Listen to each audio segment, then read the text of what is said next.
Hi hello అండి. ఇవాళ అయితే స్వీట్ క్రేవింగ్స్ వచ్చాయన్నమాట. సో యాక్చువల్గా జనరల్గా నాకు సేమియా పాయసం అంటే ఇష్టం ఉండదు. శనగబాళ్ళు బెల్లంతో పాయసం చేస్తారు కదా, అదంటే నాకు చాలా ఇష్టము. బట్ ఈరోజు నేను షాప్కి వెళ్ళినప్పుడు ఇది కనిపించింది, 10 రూపీస్ ప్యాకెట్ ఆచి. సో దీన్ని ట్రై చేద్దాంలే అని నేను ఏం చేస్తానంటే, వాళ్ళు 200 ml మిల్క్లో ఈ పౌడర్ వేసి కలిపించి ఉడికించమన్నారు. బట్ నా దగ్గర 200 ml కంటే ఎక్కువ ఉన్నాయి మిల్క్. సో నేనేం చేస్తాను, పాలు బాయిల్ చేసేసి ఇది కలిపేసి ఇంకొక 2 స్పూన్స్ షుగర్ యాడ్ చేశాను. అండ్ జీడిపప్పు కూడా ఇంట్లో ఉన్నవి ఇంకా కొన్ని యాడ్ చేశాను. అవేం రోస్ట్ చేయలేదు, ఏం చేయలేదు. సో దీన్ని చక్కగా బాయిల్ చేశాను అనమాట. సో అది బాయిల్ అయిన తర్వాత జీడిపప్పు కూడా వేసుకున్నాను.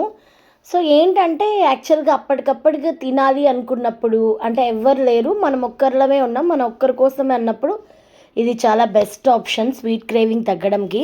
నిజంగా ఆచి వాళ్ళది చాలా బాగుంది పాయసం. ఇంతకుముందు నేను వర్మీసెల్లి కూడా ట్రై చేశాను, ఆ వీడియో ఉంటే పోస్ట్ చేస్తాను ఖచ్చితంగా. సో మీకు ఏ పాయసం ఇష్టము?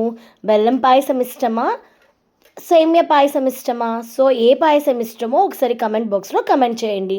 ఓకే అండి, నేనైతే దీంతో ఎంజాయ్ చేశాను. Bye friends.